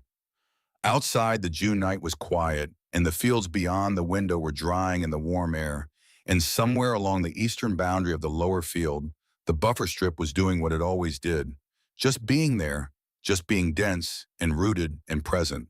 "Chester did the hard part," she said. Gordon shook his head slightly. "Chester built the thing," he said. "You found it and believed it and held it when it was easier not to." He looked at her. "That's not a small thing." She thought about January, about standing in the cold shed with her breath making clouds, reading a 60-year-old passage for the first time and feeling the specific quality of a thing that was true. She thought about the bank loan and Warren Aldrich and the long weeks of April and May when the weather was building and the data was accumulating and the neighbors were making their predictions and she was keeping her position and not arguing and not explaining and just doing the work. "No," she said, "I guess it isn't small." The days after the flood had a specific texture in Granger County, the texture of counting. Every farmer in the Kettle Branch Basin spent those days counting in the particular way that agricultural loss demands, walking the rows and measuring the silt depth and calculating the replanting window and running the numbers against the crop insurance policies and arriving at a figure that was always worse than the first estimate because the first estimate was made before the silt had fully dried and revealed the extent of what lay beneath it. Hazel spent those days walking too, but she was not counting losses. She was recording evidence. She documented the Morrow lower field with the same methodical precision she had used all spring, measuring the silt deposit in the buffer strip at 30-foot intervals, photographing the high water marks on the cane stems, walking every row of the soybean field above the strip, and noting the condition of each plant she could see.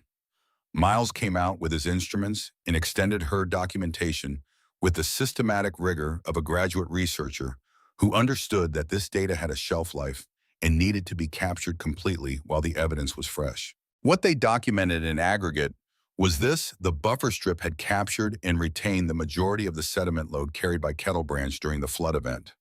The silt deposit along the strip's outer edge averaged 4.5 inches in depth over the full length of the strip. The soybean field above the strip had received no measurable silt deposition.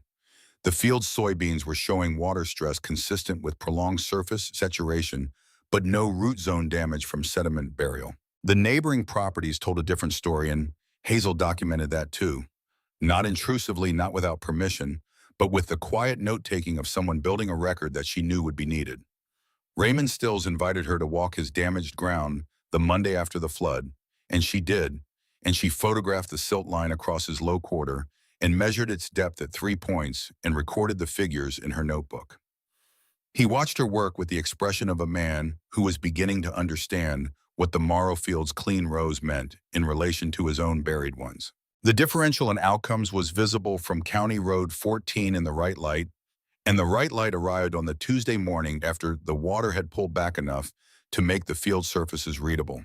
What the low-angle morning sun revealed was a line, not a dramatic line, not a line anyone would point to from a distance and exclaim over, but a visible change in the surface character of the land on either side of the Morrow property boundary. On Hazel's ground, dark soil and living crops. On the adjacent ground, the pale concrete hard crust of deposited silt drying in the July sun. Miles photographed the line from the road. He photographed it from the field gate. He photographed it from 3 different angles and at 3 different times of day, and what the photograph showed, which he printed on his university account and brought to her on the Wednesday, was evidence as clear as anything she could have asked for. The line was there. You could see it. You could see exactly where it started and where it ended and what it meant. Warren Aldrich came to the Morrow farm on a Friday afternoon 9 days after the flood. Not in the morning, not at a time that announced itself as official or purposeful, but in the late afternoon when the light was going long and golden across the fields and the day's work was mostly done. Hazel saw his truck from the equipment shed and went out to meet him. He parked and walked toward her slowly, without the forward-directed purpose he had carried the first time he came. He stopped 8 feet away and looked at her for a moment, and what was in his face was different from what had been there before. The flatness was the same, but something underneath it had shifted the way a foundation shifts when something it has been resting on changes. "I heard about the extension meeting," he said. She waited. "I was not there," he said, which she knew. "I had reasons for not going that I thought were good and that I now think were not." She said nothing. She understood he was not here to apologize. She had not expected an apology from Warren Aldrich, and she did not need one. She waited to hear what he had actually come to say. He looked past her toward the lower field, toward the visible line where the buffer strip ran along Kettle Branch in the evening light, the pale silt deposit along its outer edge still visible from this distance in the low sun. "My South Creek frontage," he said, "the section that lost the bank last month. I have 200 feet of that frontage that is similar character to what you have on your east edge. Native grasses have been coming back on their own along about 60 feet of it for the last few years. I've been plowing around it because it's too wet to get equipment into in spring." He paused. "I think I've been accidentally doing what your grandfather did." She looked at him. How did the 60 feet hold up in the flood? Something changed in his expression. Not a smile, not exactly, but the loosening of something that had been held tight. "Better than anything either side of it," he said. She looked at him for another moment. "I can show you what I know," she said. "The research, the measurement protocol, the establishment principles. Chester's notebooks have the original observations. Miles's data set is probably going to be published in a journal within the year." She paused. "I'll show you all of it." He was quiet for a moment. He looked at the field. He looked at her. "Why?" he said. It was a genuine question which surprised her. He was asking not as a challenge, but with real uncertainty. The uncertainty of a man who had tried to take something from her and was now being offered something instead, and couldn't quite account for the gap between those two experiences. She thought about Chester's note from 1964. "I like the view." She thought about what the view was, the view from a field that held its ground, because someone had thought about it and built a thing that protected it. Because the creek doesn't care about property lines, she said. What happens on your ground affects what comes to mine. If your banks hold, mine hold better. She looked toward Kettle Branch. Chester understood that too. That's why he kept notes instead of keeping secrets. Warren Aldrich looked at the buffer strip for a long time. Then he turned back to her and nodded once the nod of a man making a decision and said, "I'd like to see those notebooks." She brought him inside and set the notebooks on the kitchen table and left him alone with them for 20 minutes while she went upstairs to tell her father that Warren Aldrich was sitting at their kitchen table reading Chester Morrow's observations from 1963. Gordon's face did something she rarely saw it do. He laughed. Quietly to himself, the laugh of a man hearing a story he could not have predicted and did not need to explain to be funny. Chester would have found that deeply satisfying, he said. I think so too, she said. She went back downstairs and answered Warren Aldrich's questions about the notebooks until the sun was fully down and the kitchen was lit only by the lamp above the table. He left at 9 o'clock with photocopies of the 1963 passage and the diagrams Chester had drawn and a handwritten list of questions he wanted to bring to Miles's data summary. She stood at the kitchen window and watched his taillights disappear down the county road. Then she sat down at the table and pulled Chester's 1963 notebook toward her and read the passage one more time. The passage she had read standing in the cold shed in December. The passage she had read to a room full of 47 people in Millhaven the previous Thursday. The rough strips I keep along the branch. The ones my father called waste ground. She thought about what the passage had asked of her, not explicitly, but in its existence. It had asked her to find it. It had asked her to believe it. It had asked her to hold it through the pressure of doubt and debt, and a neighbor who wanted her gone and a bank that needed to see a viable plan. It had asked her to stand in the line when the water came. She had done all of it. The following spring, 3 farms along County Road 14 established vegetative buffer strips along their creek frontage. Raymond Stills did his South 50 acres first, working with Miles's data to site and design the strip with a precision his grandfather's generation would have found bewildering, but would probably have approved of. Clyde Finnick did a narrower strip along his North 40 the field that had cost him the corn stand in the flood year, and Miles recorded the establishment data for both operations as an extension of his research project. Dr. Reeves published a paper in the Journal of Soil and Water Conservation the following October that used the Kettle Branch flood event as its central case study. In the acknowledgement section, he thanked Chester Morrow by name, noting that the observations in Chester's notebooks from 1958 to 1971 constituted, in the paper's words, a rigorous longitudinal field record that anticipated several key findings of the peer-reviewed literature by more than a decade. He thanked Hazel Morrow for preserving and applying the record. She read the acknowledgement standing in the Millhaven Library, where she had done much of her winter research, and she read it again, and then she found a photocopy machine and made a copy and drove home and put it in the box with Chester's notebooks. Frank Odom organized a workshop on riparian buffer establishment that ran over a full day in November and drew participants from 4 counties. Hazel spoke for 40 minutes at the morning session, and Miles presented his data in the afternoon, and what surprised her about the day was not the size of the room or the quality of the questions, but the specific feeling in the room, the feeling of people who had been through something difficult, learning together how to respond to it. At the end of the day, Harriet Boland pulled her aside at the door and said, "The County Conservation District is looking at whether there are incentive programs that could support buffer strip establishment on creek frontage properties throughout the watershed. It's going to take 2 years to get anything funded and implemented, but I want you to know it's happening." Hazel said Chester would have been glad to hear that. Harriet Boland said, "Tell me about Chester." She told her. She told her about the box in the equipment shed and the 7 notebooks in the 13 years of patient observation. She told her about the men who said Chester was wasting ground. She told her about the passage from 1963 and the flood year and the line that held. Harriet Boland listened without interrupting, and when Hazel finished, she said, "That man deserves to have his name on something." The Kettle Branch Riparian Buffer Demonstration Site, established on the lower field of the Morrow property, with funding from the County Conservation District and a small grant from Iowa State's Extension Partnership Program, was dedicated in the spring of the year after the flood. A wooden sign at the field gate gave the site's name and purpose, and then in smaller text below noted that the site was based on methods first documented by Chester Morrow, farmer, Granger County, Iowa, 1958 to 1971. Gordon was well enough that spring to walk to the lower field. He walked slowly and Hazel walked beside him, and Miles was there with Dr. Reeves and several students, and Frank Odom was there, and Raymond Stills and Clyde Fenwick, and even Warren Aldrich, who stood at the edge of the group and said nothing but was present. Gordon stopped at the sign and read it. He stood there for a long moment in the spring warmth, looking at his father's name on the painted wood.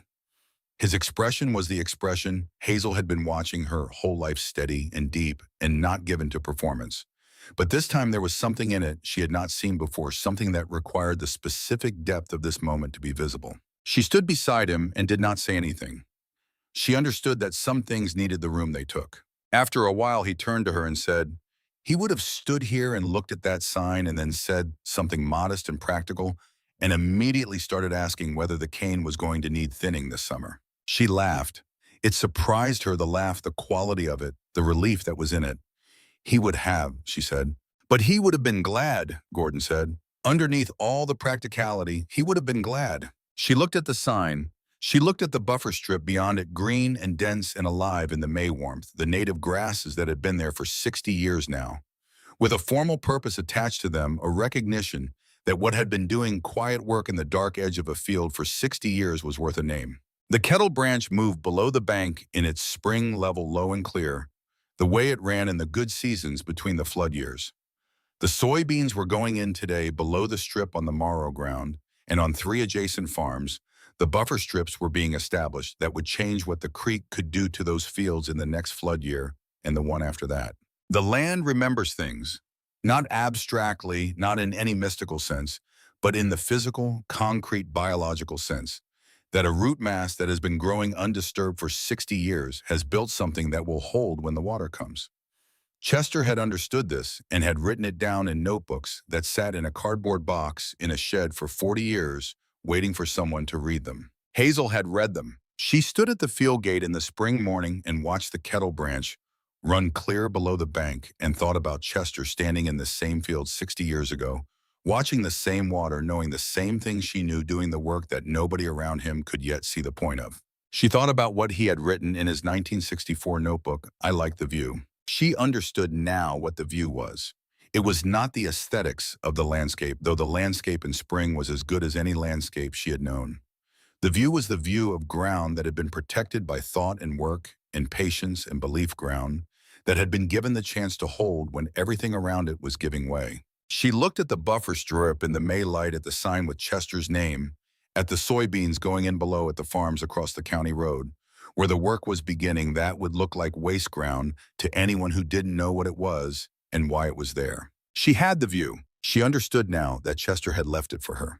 In the weeks after the extension meeting, Hazel moved through the farm's summer work with the specific satisfaction of a season that was resolving the way a season is supposed to resolve when the decisions made in winter were the right decisions. The soybeans in the lower field were recovering from the flood stress at a pace that Miles described as better than projected, their root systems intact and their canopy closing in the July warmth in the unhurried way of a stand that has not been compromised at the ground level. The upper corn was ahead of schedule.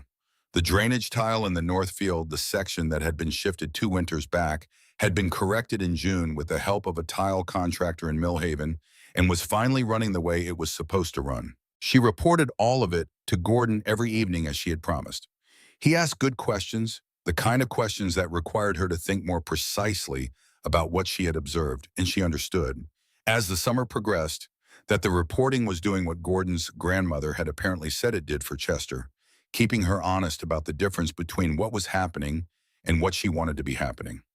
There is a version of agricultural optimism that blinds people to deteriorating conditions in crops and equipment and weather patterns because they need a good season and cannot afford to see a bad one developing. Gordon's questions protected her from that version. Douglas Hale had restructured the operating loan on terms that gave the Morrow farm a full 18 months of breathing room with a payment schedule calibrated to the crop revenue projections that accounted for the lower field's actual condition, rather than the distress scenario that had been the basis of his original concern. The new terms were not charity, they were a reading of the evidence.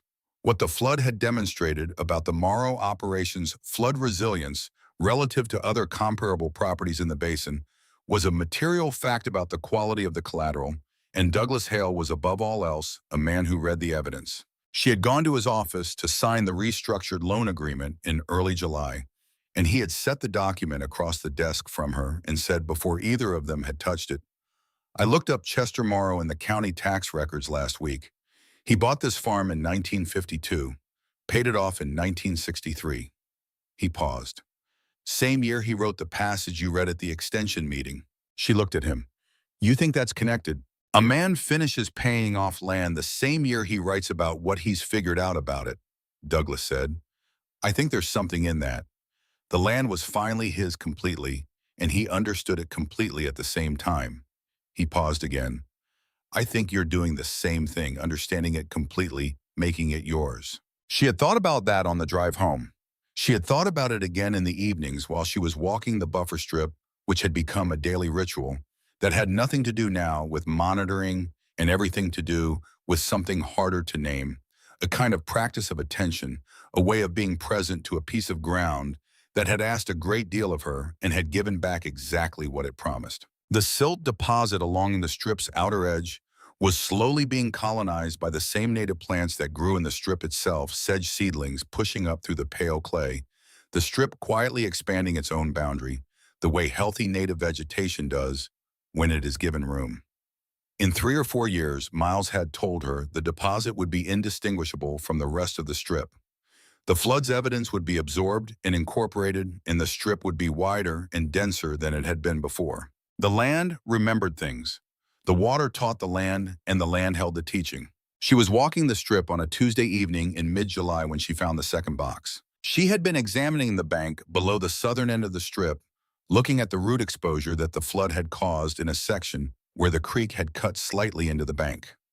The cut was not serious, 3 or 4 inches of undercutting, and she was noting it for Miles to measure on his next visit when her boot caught on something buried in the bank face and she looked down. It was a rusted metal tin, the kind that had held something once and now held only what the soil had given it over the years it had been buried. It had been exposed by the flood, cut its top edge visible in the bank face. She pulled it out carefully, working it free of the clay with both hands, and sat down on the grass and opened it. Inside, in a plastic bag that had done its job well, were 3 pages of paper folded and water-stained at the edges, but legible, written in Chester's block lettering. She recognized the handwriting before she read a word. The pages were dated September 1971, the same year as the last of the 7 notebooks. They were not part of the notebooks.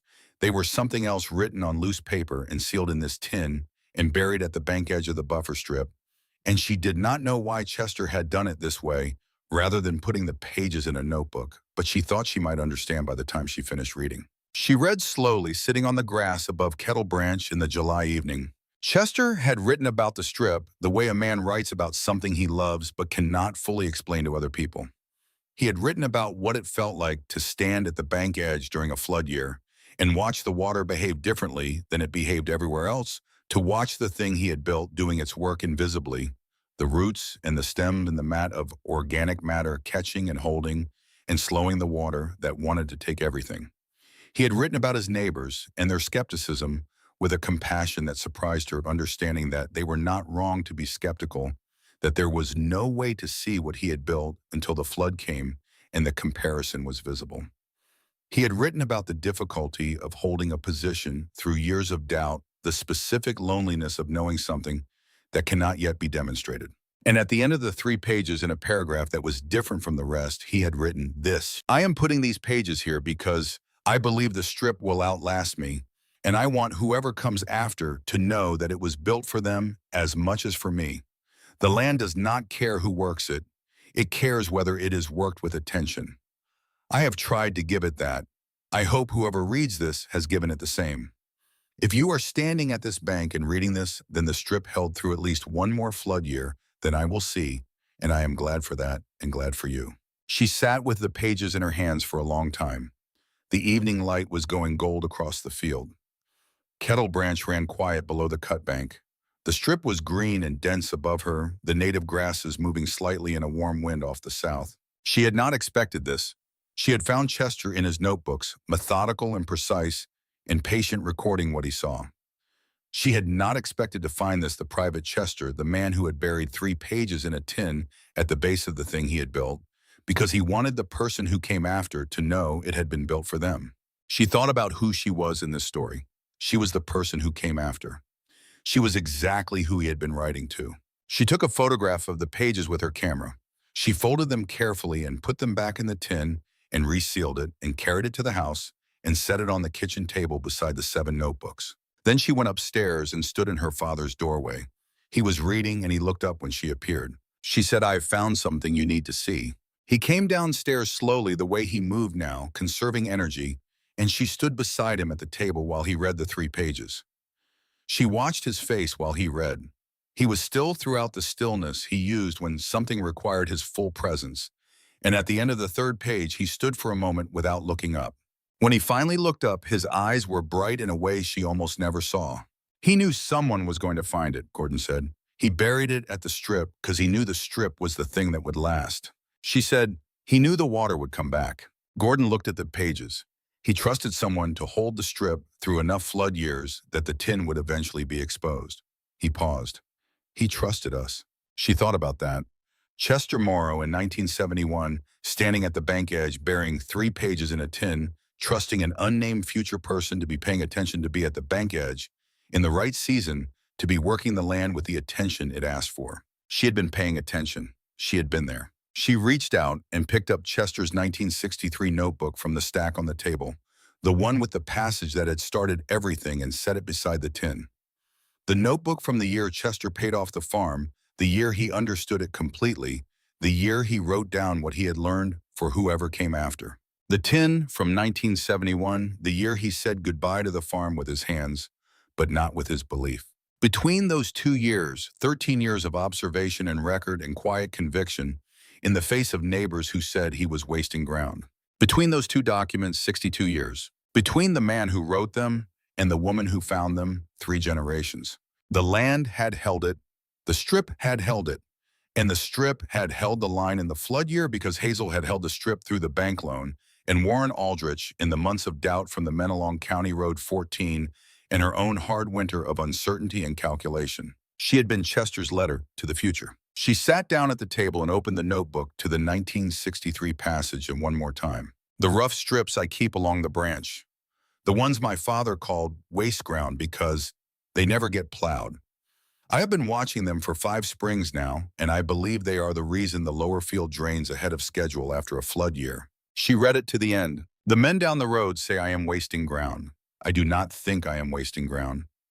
I think I am protecting it. She set the notebook down. She looked at her father. He was looking at her with the same expression he had used her entire life, steady and deep and present. She did not say anything. Neither did he. There was nothing that needed to be said. The kitchen was warm and the June night was outside and the buffer strip was doing what it did in the dark along the creek edge, the roots going deeper, the grass growing, the soil holding. Some things do not need to be announced to be true. Chester had known that. Gordon knew it. Hazel had learned it through the long season of holding something no one else could see yet. The strip held. The line held. The knowledge passed from a man who had watched his land carefully to a woman who had found his watching and believed it and built on it until the belief was demonstrated and shared and planted in the ground of 3 other farms along a county road in Iowa. The land was still there in the morning. The way land is always still there in the morning, indifferent to whether anyone appreciated what had been done for it, asking only for the attention it had always asked for. Hazel got up at 5:30 to give it that. In November, when the season had closed and the last of the harvest was in, and the fields along County Road 14 had gone to brown and frost, Hazel drove to the Millhaven Library on a Tuesday afternoon and sat at the table by the window, where she had spent so many evenings the previous winter reading about riparian buffers and flood hydraulics and the soil science that confirmed what Chester had observed. She brought Chester's notebooks. She had spoken to the library director, a patient woman named Ada Greer, who had helped her with interlibrary loans the previous winter, about the possibility of the library holding a copy of the notebooks for public access. Not the originals, which belonged on the Morrow farm and would stay there, but digital scans and a summary document that placed Chester's observations in their historical and agricultural context. Ada had been quietly enthusiastic about the idea. The County Historical Society had been contacted. A local newspaper had run a brief piece after the extension meeting about the Morrow Farm and Chester's notebooks, and there had been calls from people Hazel had never met who wanted to know more. Chester had not done what he had done for recognition. He had done it because the land required it, because the flooding was a real problem, and he had found a partial solution, and he had written it down for whoever came after. But whoever came after had turned out to be a county and a watershed, and the record he kept deserved to be part of a larger archive than a cardboard box in an equipment shed. She spent 2 hours at the library with Ada going through the logistics, and then she drove back through the bare November fields with the notebooks on the passenger's seat and thought about Chester putting them on a shelf in the shed all those years ago, not filing them, not indexing them, just setting them down in a place where a person paying attention would eventually find them. She had been paying attention. She would keep paying attention. The buffalo grass along the Morrow buffer strip had gone dormant for the winter. The stems brown and dry, the cane rattling in the November wind, the way it had rattled when Hazel first started walking the strip in March. But the roots were deep in the Iowa clay, deeper now than they had been in spring, deepened by a full season of growth and by the water that had moved through them in the flood and left behind the pale silt deposit that had fed the root zone through the summer. The strip was stronger than it had been. The next flood year, whenever it came, would find a more established barrier than this one had found. That was how it worked. The flood tested the strip, and the strip held, and the holding made the strip better, and the better strip held more in the next flood. Chester had understood this. He had written about it in the 1966 notebook, the year after the Great Flood he had been building toward. Through all those years of observation, the water does not defeat what is made to work with water. It makes it stronger. She thought about that on the drive home. She thought about the winter ahead, which would be different from the one before. The farm's financial position was stable. Gordon's health was being carefully managed, and the cardiologist's most recent assessment had been cautious but not alarming. The loan was restructured. The research was ongoing. 3 neighboring farms were building their own strips. She had things to do in the winter. There were cover crops to plan and soil amendments to schedule, and the drainage tile in the east field needed a professional inspection that she had been deferring since summer. Miles was sending her preliminary draft sections of his thesis for her review, and she had agreed to write a brief personal account for the County Historical Society about finding the notebooks and the process of applying Chester's observations to the modern flood problem. Dr. Reeves had asked her to contribute a paragraph to a grant application for a multi-county watershed study that would include Kettle Branch as one of its sites. The Morrow Farm was not a famous place. It was 40 acres of lowland Iowa ground that had been in one family since 1952 and had been managed in ordinary and then in careful and then in excellent ways depending on who was managing it and what they understood about the land they were responsible for. It was not going to be in a magazine. It was not going to be the subject of a documentary. It was going to be what it had always been, a working farm with the specific gravity of a working farm, the morning work and the evening work and the attention that the land asked for 7 days a week through every season. But it was also now the site of a demonstration. Not a demonstration of cleverness or ambition or even of success, though all of those things had been part of it. A demonstration of something harder to name, the thing that happens when a person pays close attention to a piece of ground for long enough to understand what it needs and then provides it and then keeps providing it through the years when nobody can see what they are doing and the people around them are skeptical and the practical pressures are real and the easier path is obvious. Chester had done it for 60 years. Hazel had done it for one season and had seen the result.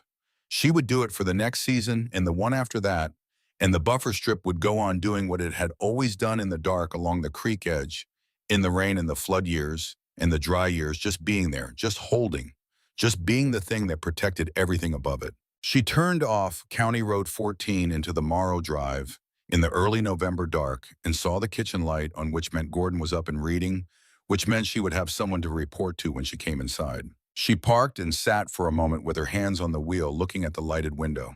Then she got out of the truck and went to give her report. The strip was still there. The line was still there. It would be there in the morning. The fields would flood again. Not this year, maybe, and maybe not next. But the Kettle Branch had been flooding the low ground of Granger County since before anyone now living had been born, and it would go on flooding it after everyone now living was gone. Chester had understood this with the clear-eyed acceptance of a man who had made his peace with the terms his land offered him. He had not tried to stop the water. He had built the thing that changed what the water did when it arrived. Hazel understood this now in her body as well as her mind, in the specific muscle memory of a person who had walked the same strip in the dark and in the rain, and in the morning light enough times that the walking had become knowledge of a kind that did not need to be thought about, only done. She got up at 5:30 the next morning and went to the field. The strip was there. The line was there. It would be there next year.